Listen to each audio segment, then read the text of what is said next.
We were at Schnucks, and we are doing a vodka bottle signing with Meili Vodka with Jason Momoa and Blaine Halverson.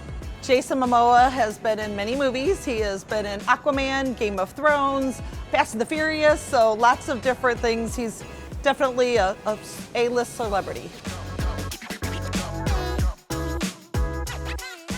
This is not typical for a bottle signing. We're anticipating 1,500, 2,000, we're just not sure. We're staging people outside right now, and then as we let people in, they'll be winding through, after they go through the queuing line, then they'll be able to get their picture taken, and then they can pick up their bottles to purchase.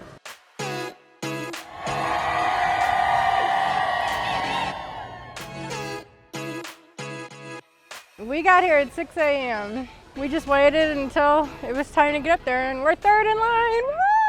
Woo! So yesterday I had the shirt made. It just says the same thing as everybody else's 8th day. I've never met, somebody like an actor before like this, so this is gonna be exciting, and hopefully get a picture, maybe get a couple autographs. We are gonna have 2,400 bottles to sign that will be signed. So even if they don't get through the line to see Jason and Blaine, they will be able to have an opportunity to purchase bottles. They can purchase multiple bottles at a time, but we anticipate that we will have enough bottles for everybody that's in line. You gotta get A huge thank you to everybody here at Schnucks, and then also the extended Schnucks. It's just been a great team effort, and I just want to thank everybody so that we have the most positive experience for our customers and for everybody that's coming today.